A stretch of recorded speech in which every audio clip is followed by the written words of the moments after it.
বর্তমান নির্বাচিত কমিটেড এই ব্যাপারে যদি এই ধরনের কমপ্লেন আমাদের কাছে আসে অবশ্যই আমরা এটার জোরালো ব্যবস্থা নিব। আইন অনুযায়ী আমাদের নিয়ম অনুযায়ী আমাদের একটা কোড অফ কন্ডাক্ট আছে। আমাদের ডেভেলপার যদি আমাদের মেম্বার কোনো এই ধরনের ব্যত্যয় করে সেই ক্ষেত্রে আমরা আমাদের ড্রাস্টিক যে অ্যাকশন নেওয়ার আমরা নিব। অবশ্যই আমাদের কাছে আসে। আপনি যেটা বললেন, আরেক ভাই বললেন যেটা অনেকগুলো আছে, এখন বলতে হবে কারা। আমাদের কিন্তু অনেক কেস আছে চলমান, আমরা দুইটা পক্ষকে আমাদেরকে নোটিফাই করতে হয়। অনেক সময় একজন আসে, আরেকজন ডেভেলপার আসলেও আবার ক্রেতা আসে না।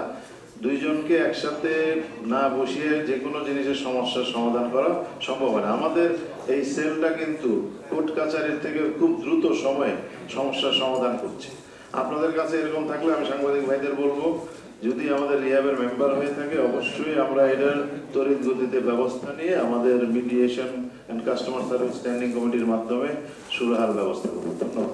আপনি যে কথাটা বললেন যে একবার, এটা কিন্তু 6 থেকে 7 বছর আগের কাহিনী। একবার রাজু কি করছিল, তারপর থেকে কিন্তু আমাদের এটা অনেক ডেভেলপমেন্ট হচ্ছে। এখন কিন্তু এগুলো হয় না। আপনি গত 2 মেলা দেখলে দেখতে পারবেন এই জিনিসগুলো নাই, রাজুকের কোনো অভিযান নাই। বিকজ ওখানে আমরা যে মেলাটা করি এটাকে একই ছাদের নিচে আপনার সব কিছু আছে, অনেকগুলো প্রতিষ্ঠান আছে এবং রিহাব দায়বদ্ধ। এখানে যদি কেউ কোনো রকম এটা বিক্রি করার ইয়ে নাই, প্রত্যেক মেডিয়েশন সেলও থাকবে। আমাদের প্রত্যেকটা আইটেম আমাদের এখান থেকে চেকিং হয়ে ওখানে যায়।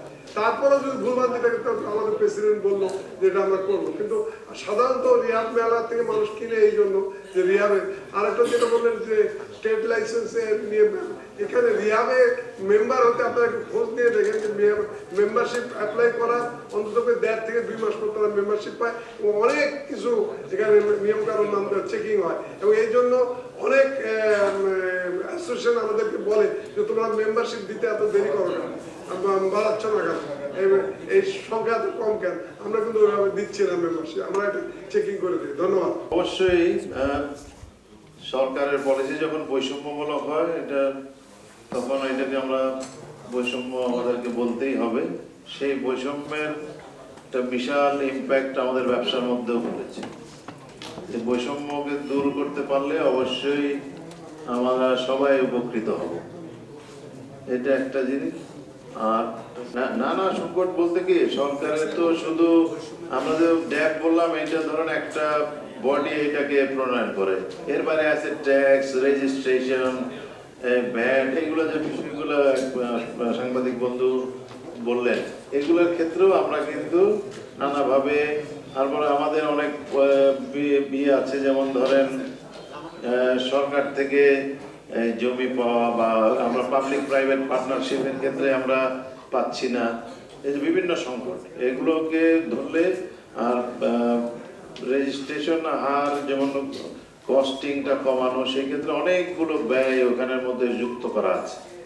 হ্যাঁ, stamp duty, registration fee, gain tax, VAT, আমরা এত ট্যাক্স মনে পৃথিবীর কেউ দেয় না। বা সার্কভুক্ত দেশগুলোর মধ্যে সর্বোচ্চ ট্যাক্স রেজিস্ট্রেশন ব্যয় বাংলাদেশে, নেবেন আমার মনে হয় সারা পৃথিবীর মধ্যেই সর্বোচ্চ। কিন্তু এইগুলো অনেক ক্ষেত্রে, যেমন ধরেন আরো একটা ফ্ল্যাট যে কিনেন, উনি যে 5 বছর পরে যখন বিক্রি করবেন, সেই ক্ষেত্রে আমরা সরকার থেকে ট্যাক্স রিবেট বা রিডাকশন চেয়েছিলাম। যে ঠিক আছে, প্রথম যে রেজিস্ট্রেশন হবে সেটা যেই কস্টিং এ ধার্য আছে সেইভাবে হোক, 5 বছর পরেরটা যেন অর্ধেক খরচে হয়, তাতে সেকেন্ডারি এটাকে মার্কেট বলি আমরা, তাহলে এই মার্কেটটা সম্প্রসারণ হবে, দেশের অর্থনীতি সচল হবে।